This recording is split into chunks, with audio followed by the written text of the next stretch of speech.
नमस्कार दोस्तों, मैं कुलदीप राणा। आज की हमारी इस घटना की शुरुआत होती है मध्य प्रदेश के जबलपुर जिले से। जबलपुर जिले में एक बरघट नाम का गांव पड़ता है और इसी बरघट गांव में रहने वाला अनवर अनवर जो कि पेशे से एक मिस्त्री होता है, वह गांव के लोगों के मकान बनाने का काम किया करता था। अनवर मकान बनाकर अच्छे खासे पैसे भी कमा लिया करता था। लेकिन अनवर एक ऐसा व्यक्ति होता है जो भी वो जितने भी पैसे कमाया करता था, उन सभी पैसों को गैर औरतों पर उड़ा दिया करता था। क्योंकि अनवर शराब और शबाब का काफ़ी शौकीन होता है, जिसकी वजह से अनवर के परिवार में हमेशा गरीबी का आलम छाया रहता था। अब अनवर के परिवार में इसकी धर्म पत्नी होती है जिसका नाम सलमा होता है। सलमा जो कि बहुत ही खूबसूरत महिला होती है, अपने घर के कामकाज करती रहती थी। लेकिन अनवर की पत्नी सलमा अपने पति को अक्सर एक ही बात कहती थी कि तुम भविष्य के लिए कुछ पैसे जोड़ दो। लेकिन अनवर एक ऐसा व्यक्ति होता है जो अपनी पत्नी की सारी बातों को एक कान से सुनता था, दूसरे कान से बाहर निकाल दिया करता था। और आए दिन पति पत्नी के बीच में झगड़े भी होते रहते थे। और झगड़े का मुख्य कारण एक ही होता है, दोनों के पास अपनी कोई भी औलाद नहीं होती है।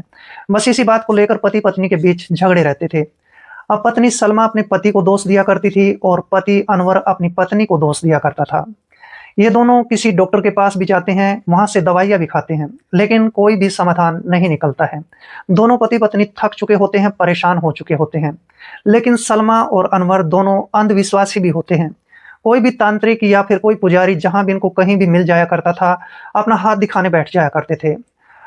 पति पत्नी के बीच में यही सबसे बड़ी कमी होती है।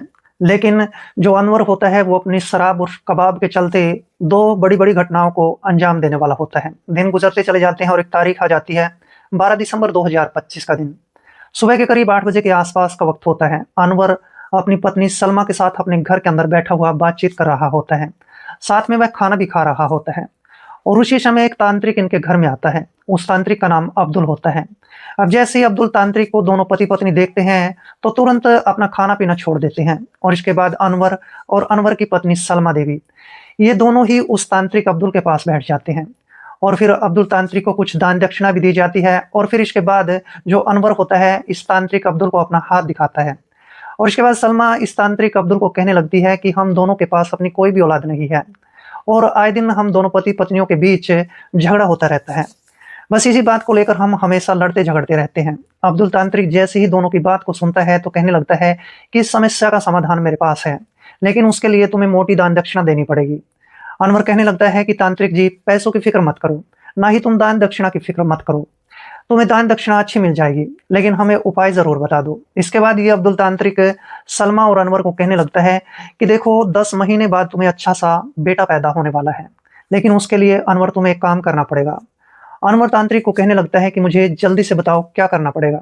तभी वो अब्दुल तांत्रिक अनवर को कहता है कि तुम्हें किसी कब्रिस्तान में जाना पड़ेगा और कब्रिस्तान में जाने के बाद वहाँ जो महिलाएं होती हैं, उन महिलाओं की लाशों के साथ में गलत काम करना पड़ेगा। अब जैसे ये बात सलमा को सुनाई देती है तो सलमा नाराज होने की बजाय खुश हो जाती है। वह तांत्रिक को कहने लगती है कि मेरा पति ये सब कुछ कर सकता है, बस हमारी समस्या का समाधान हो जाए। तांत्रिक फिर से अपनी बात को दोहराता है और कहता है कि तुम्हें कब्रिस्तान में जाकर 3 महिलाओं के साथ अपनी रातें गुजारनी है। और इस तरह से ये तांत्रिक अब्दुल यहाँ से मोटी दान दक्षिणा लेकर चला जाता है। लेकिन सलमा अब अपने पति अनवर को कहने लगती है कि देखो, तुम्हें ये काम जरूर करना पड़ेगा, अगर तुमने ये काम नहीं किया तो फिर मैं तुम्हें तलाक दे दूंगी। और इस बात को लेकर जो अनवर होता है काफी परेशान हो जाता है। जैसे ही दोनों पति पत्नी बातचीत कर रहे होते हैं तो इस गांव का एक मुखिया जिसका नाम राशिद होता है, वो इन दोनों के घर पर आता है। राशिद अब अनवर को आवाज लगाता है और इसके बाद जो अनवर की पत्नी सलमा होती है वो अपने घर का दरवाजा खोल देती है।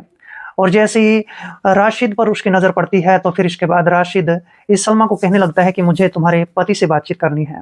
और इसके बाद राशिद इस अनवर के पास आता है। अनवर को कहने लगता है कि देखो, मैं आज अपने गांव के कब्रिस्तान में गया था, वहां पर कुत्तों ने काफी गंदगी फैला रखी है, चारों तरफ गंदगी फैली हुई है और मैं उस गंदगी को साफ करवाना चाहता हूँ। मैंने वहां की सफाई तो करवा दी है, लेकिन अनवर तुम्हें उस कब्रिस्तान के 4 दीवारी बनानी है। अनवर जैसे ही काम की बात को सुनता है तो बड़ा खुश हो जाता है, क्योंकि अनवर कब्रिस्तान के अंदर 2 बड़ी बड़ी घटनाओं को अंजाम देने वाला होता है। अब जैसे कब्रिस्तान की 4 दीवारी की बात कही जाती है तो अनवर वहां पर खुश हो जाता है। अनवर अब राशिद को कहने लगता है कि मैं कल सुबह से ही वहां पर काम करना शुरू कर दूंगा। और ये 2-4 बातें समझाने के बाद राशिद इसके घर से निकलकर अपने घर चला जाता है। लेकिन अब अनवर सोचने लगता है कि वहाँ पर काम करने के लिए मुझे मज़दूर की भी ज़रूरत पड़ेगी और इस तरह से अनवर अब अपने घर से बाहर निकलता है, किसी मज़दूर की तलाश करने लग जाता है। तभी अनवर को ख़्याल आता है कि हमारे गाँव में एक अच्छा-सा मज़दूर भी है जिसका नाम रहमान है, क्यों ना मैं उसके घर पर चला जाऊँ। और इसके बाद जो अनवर होता है, वो रहमान के घर की तरफ चल पड़ता है। थोड़ी देर के बाद अनवर रहमान के घर के दरवाजे पर पहुँच जाता है और फिर रहमान के दरवाजे पर दस्तक देने लग जाता है। इसके बाद रहमान की जो पत्नी आयशा होती है, वो अपने घर का दरवाज़ा खोल देती है और जैसे ही आयशा घर का दरवाज़ा खोलती है, तो फिर अनवर की नज़रें रहमान की पत्नी आयशा पर पड़ती है। आयशा देखने में काफ़ी खूबसूरत महिला होती है और अनवर की नज़रें जैसे ही आयशा देवी पर पड़ती है, तो इसके बाद अनवर की नीयत इस महिला की खूबसूरती पर खराब हो जाती है। अनवर सोचने लगता है कि काफ़ी खूबसूरत महिला है, क्यों ना इसका आज फ़ायदा उठा लेना चाहिए। लेकिन उसी समय रहमान की पत्नी आयशा पूछने लगती है कि तुम्हें किससे बातचीत करनी है? तभी अनवर कहता है कि मुझे तुम्हारे पति रहमान से मिलना है। किसी मज़दूर की मुझे बहुत ज़्यादा ज़रूरत है और तुम्हारा पति अच्छा खासा काम भी करता है। इसके बाद आयशा अनवर को कहने लगती है कि मेरा पति तो शराब के नशे में धुत होकर घर के अंदर लेटा हुआ है। और अब इसके बाद अनवर घर के अंदर प्रवेश कर जाता है। अनवर जैसे ही घर के अंदर जाता है, तो देखता है कि आयशा का पति रहमान शराब के नशे में धुत होकर चारपाई पर लेटा हुआ था। अब अनवर इस बात को सोचने लग जाता है कि इसका पति रहमान तो शराब के नशे में धुत पड़ा है, क्यों ना इस बात का फ़ायदा उठा लिया जाए। लेकिन उसी समय आयशा अब अनवर को कहने लगती है कि मुझे 1000 रुपयों की सख्त ज़रूरत है, क्योंकि मेरा पति शराबी है, वह मुझे पैसे ही नहीं देता है। अनवर अपने मन में सोचने लगता है कि महिला ने मुझसे जब पैसे उधार मांग लिए हैं, तो क्यों ना अपने मन की बात सामने रख दी जाए। अनवर कहने लगता है कि पैसे तो मैं तुम्हें दे सकता हूँ, लेकिन इसकी कीमत तुम्हें चुकानी पड़ेगी। अब जैसे ही बात कही जाती है, तो फिर आयशा इसकी सारी बातों का इशारा समझ चुकी होती है।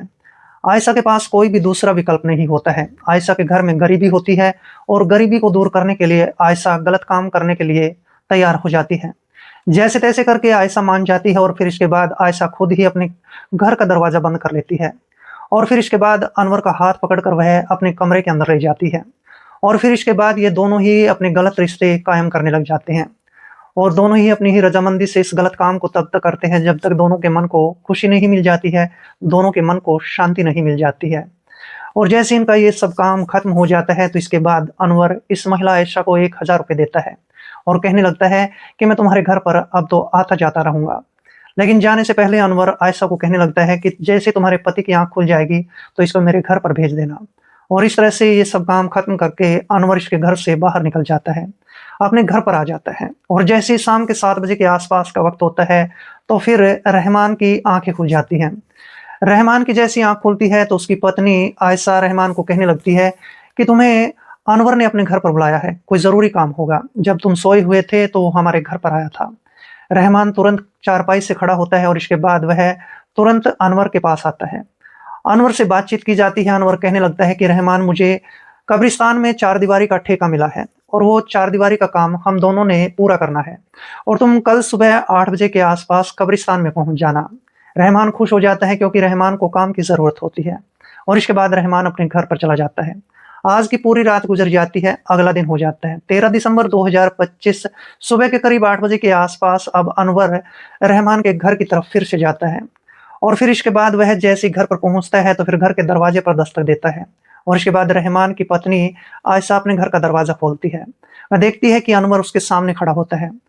अनवर को देखकर वो महिला भी खुश हो जाती है क्योंकि आयशा को अनवर पैसे देने लग जाता है। और अब इसके बाद अनवर आयशा को कहने लगता है कि आज रात भी मैं तेरे घर पर आऊँगा।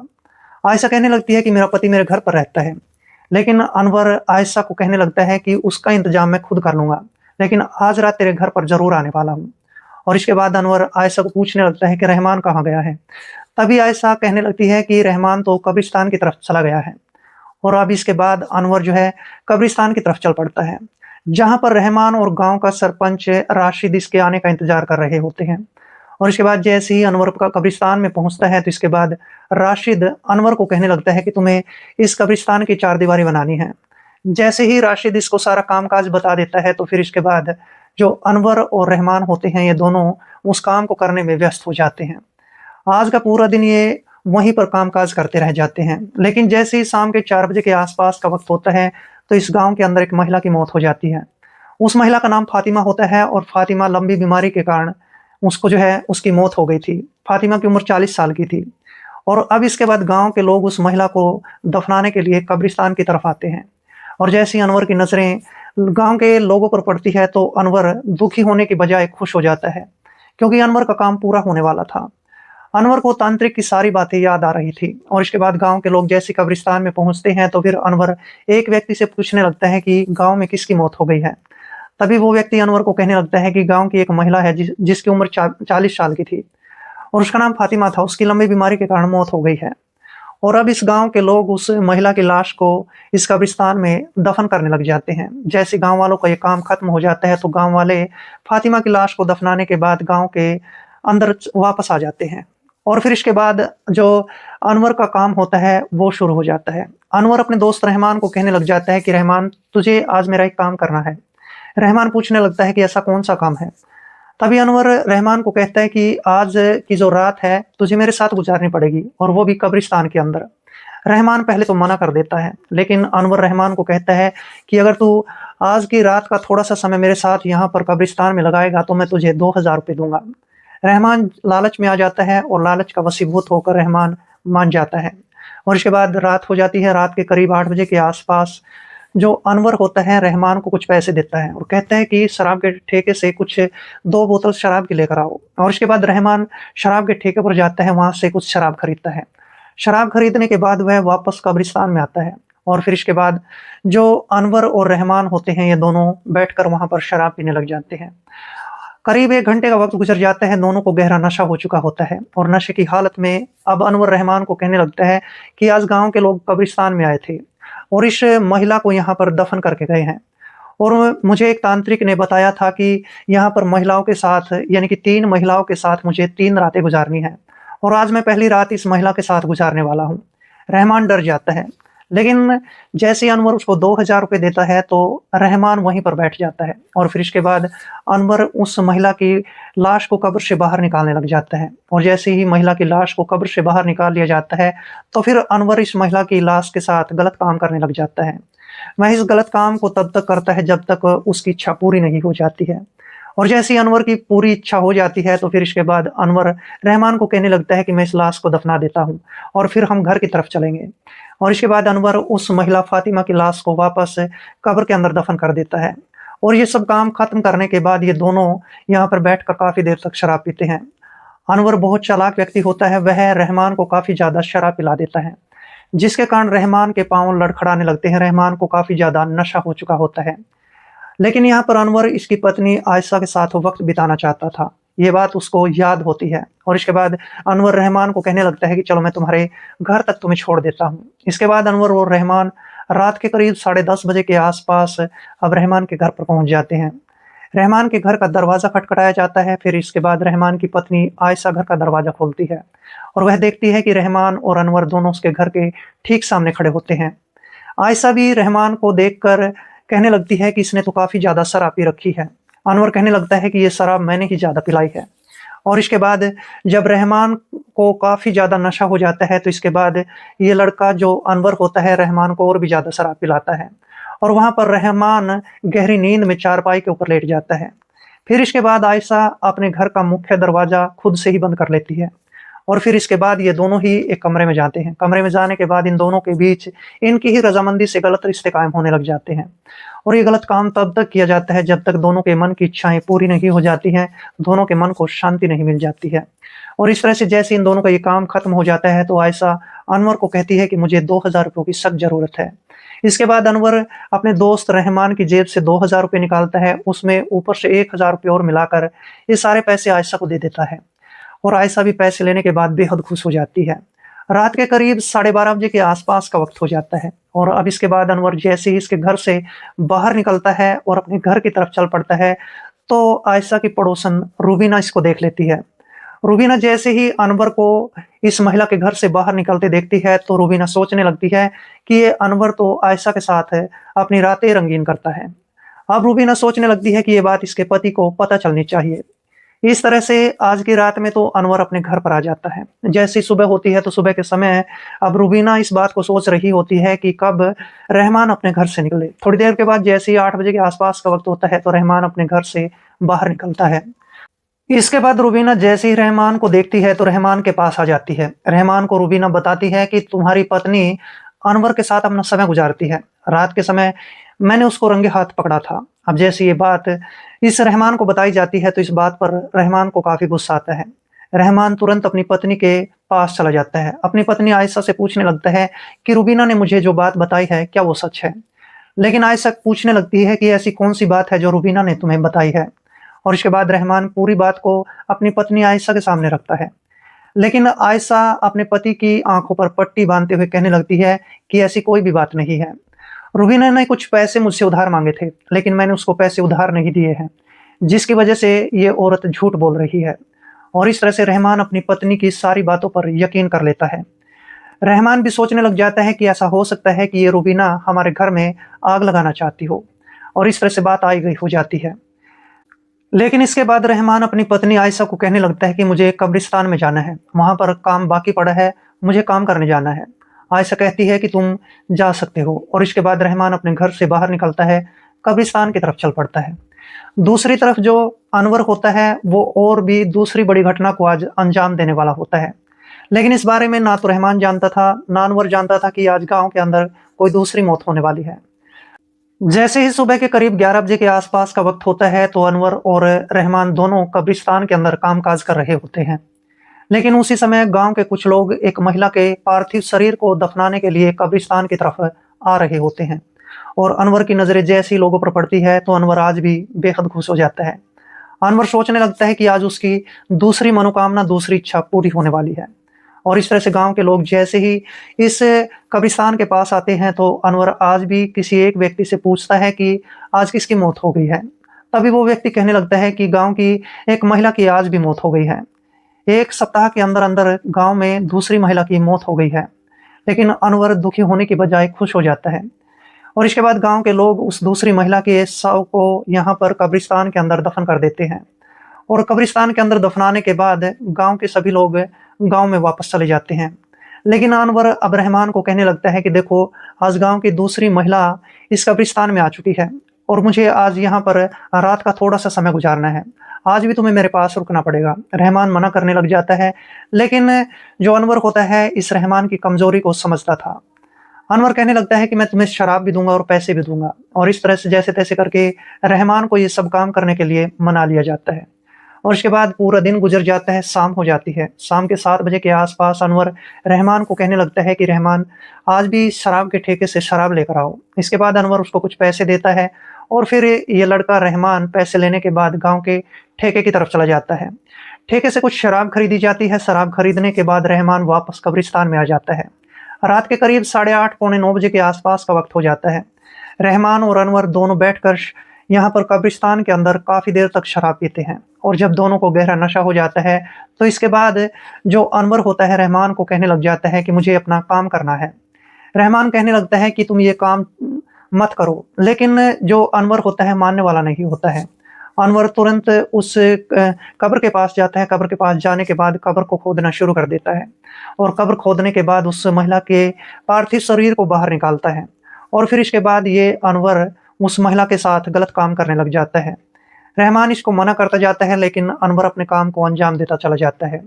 और जैसे ही अनवर की सारी इच्छा पूरी हो जाती है तो इसके बाद अनवर उस महिला के पार्थिव शरीर को उस कब्र के अंदर वापस दफन कर देता है। और जैसे ही अनवर का ये सब काम खत्म हो जाता है तो इसके बाद अनवर रहमान को कहने लगता है कि चलो कुछ देर तक और बैठकर शराब पीते हैं। आज भी ये दोनों वहां पर शराब पीते हैं और शराब पीने के बाद ये दोनों गांव की तरफ चल पड़ते हैं। थोड़ी देर के बाद रहमान अपने घर की तरफ चला जाता है और फिर अनवर अपने घर पर वापस आ जाता है और अपनी पत्नी सलमा को कहने लगता है कि सलमा, देखो, मेरी 2 इच्छाएं पूरी हो चुकी हैं और कोई तीसरी मेरी इच्छा बाकी है। अगर जैसे ही हमारी तीसरी इच्छा पूरी हो जाएगी तो इसके बाद हमारे पास भी अच्छा सा एक बेटा पैदा हो जाएगा। सलमा भी खुश हो जाती है। ये दोनों अंधविश्वासी होते हैं और अंधविश्वास पर इनका विश्वास काफी गहरा हो चुका होता है। इस तरीके से कई दिनों का वक्त गुजर जाता है और एक तारीख आ जाती है 22 दिसंबर 2025 का दिन। सुबह के करीब 8 बजे के आसपास का वक्त होता है। रहमान अपने घर से खाना खाकर कब्रिस्तान की तरफ चल पड़ता है। लेकिन बीच रास्ते में उसको जो भी व्यक्ति मिलता था वो व्यक्ति रहमान को केवल एक ही बात कहता था कि रहमान, तुम्हारी पत्नी अनवर से मिलती है, क्योंकि हमने कई बार अनवर को तुम्हारी पीठ के पीछे तुम्हारे घर पर आते जाते देखा है। जैसे ही कई लोगों की ये बात रहमान सुनता है तो रहमान को इस बात पर यकीन हो जाता है कि अनवर और उसकी पत्नी आयशा छुप छुप के मिलते जुलते हैं। जैसे ही रहमान को इस बात पर यकीन होता है तो रहमान सोचने लगता है कि इस अनवर को तो सबक सिखाना ही पड़ेगा। और इस तरह से रहमान जैसे ही कब्रिस्तान में पहुंचता है तो अनवर वहां पर पहले से आ चुका होता है। ये दोनों कामकाज में व्यस्त हो जाते हैं, लेकिन रहमान मन ही मन सोच रहा होता है कि इसको किसी न किसी तरीके से अपने जाल में फंसाना है। पूरा दिन दोनों वहां पर कामकाज करते हैं। जैसे ही शाम का वक्त होता है तो शाम के समय रहमान अनवर को कहने लगता है कि अनवर, आज रात यहाँ पर बैठकर शराब पीते हैं। अनवर भी मान जाता है और इसके बाद अनवर कहने लगता है कि जैसे ही रात के करीब 8 बजे के आसपास का वक्त होगा तो फिर तुम शराब के ठेके से शराब खरीद कर ले आना। पूरा दिन गुजर जाता है। जैसे ही रात के करीब 7:30 बजे के आसपास का वक्त होता है तो अनवर रहमान को कुछ पैसे देता है और कहता है कि तुम जल्दी से शराब खरीद कर आओ। और इसके बाद जो रहमान होता है पैसे लेता है। पैसे लेने के बाद वह 2 बोतल शराब की खरीद कर ले आता है। ये दोनों बैठकर शराब पीने लग जाते हैं। जब दोनों को गहरा नशा हो जाता है तो अनवर का दिमाग घूम जाता है। अनवर अपने इस मजदूर रहमान को कहने लगता है कि आज की पूरी रात मुझे इस कब्रिस्तान में गुजारनी है, लेकिन रहमान इसकी बातों का मतलब नहीं समझ पाता है। अब अनवर साफ साफ शब्दों में कहने लगता है कि जो पिछले हफ्ते गांव के लोगों ने यहाँ पर कब्र में जो महिलाओं की लाशें दफनाई हैं, मैं उन दोनों लाशों को निकालूंगा और फिर उनके साथ गलत काम करूंगा। रहमान कहने लगता है कि तुम्हारी मर्जी है, जो मर्जी कर लो। और इसके बाद अनवर ये 2 बातें कहने के बाद कब्र खोदना शुरू कर देता है। रहमान अनवर को कहने लगता है कि अनवर, तुम्हें तो पूरी रात गुजारनी है। मैं यहाँ पर शराब की 2 बोतल रख रहा हूँ और मुझे अपने घर पर जाना है। ये 2 बातें कहने के बाद रहमान वहां से चल पड़ता है, लेकिन अनवर उसी समय जो है कब्र की खुदाई करना शुरू कर देता है। वह लगातार कब्र को खोदता रह जाता है। लेकिन दूसरी तरफ जो रहमान होता है वह गांव के मुखिया राशिद के पास पहुंच जाता है और राशिद को पूरी कहानी सुना देता है। राशिद को बताया जाता है कि जो अनवर है वो कब्रिस्तान के अंदर महिलाओं की लाशों के साथ गलत काम करता है। राशिद जैसे ही रहमान की बात को सुनता है तो उसी समय पुलिस स्टेशन में फोन कॉल करता है और पुलिस को कब्रिस्तान के अंदर आने के लिए बोल देता है। इसके बाद रहमान और जो राशिद मुखिया होते हैं ये दोनों कब्रिस्तान की तरफ चल पड़ते हैं। कब्रिस्तान में दोनों पहुंचने के बाद देखते हैं कि अनवर तो वहां को जो महिलाओं की कब्र है उसको खोद रहा होता है। वह महिलाओं की कब्र को लगभग खोद चुका होता है, लेकिन थोड़ी देर के बाद मौके पर पुलिस पहुंच जाती है और इसके बाद पुलिस अनवर को वहीं पर पकड़ लेती है। काफी देर तक उसकी वहां पर पिटाई भी की जाती है। पिटाई करने के बाद पुलिस स्टेशन में उसको ले जाया जाता है और जब अनवर से पुलिस पूछने लगती है तो अनवर अपनी कहानी को पुलिस के सामने रखता है। अनवर पुलिस को बताता है कि उसे 3 महिलाओं की लाशों के साथ ये गलत काम करना था और फिर उसके बाद उसके पास एक अच्छा सा स्वस्थ बेटा पैदा हो सकता था। जैसे ही पुलिस इस बात को सुनती है तो पुलिस उसकी और भी ज्यादा पिटाई करती है और फिर इसके बाद पुलिस इस अनवर के खिलाफ चार्जशीट दायर कर लेती है। लेकिन ये बात भविष्य में तय की जाएगी कि अनवर को क्या सजा मिलने वाली है।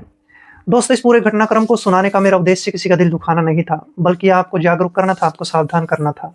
तो मिलते हैं दोस्तों किसी ऐसी घटनाक्रम के साथ। तब तक के लिए दोस्तों जय हिंद, वंदे मातरम।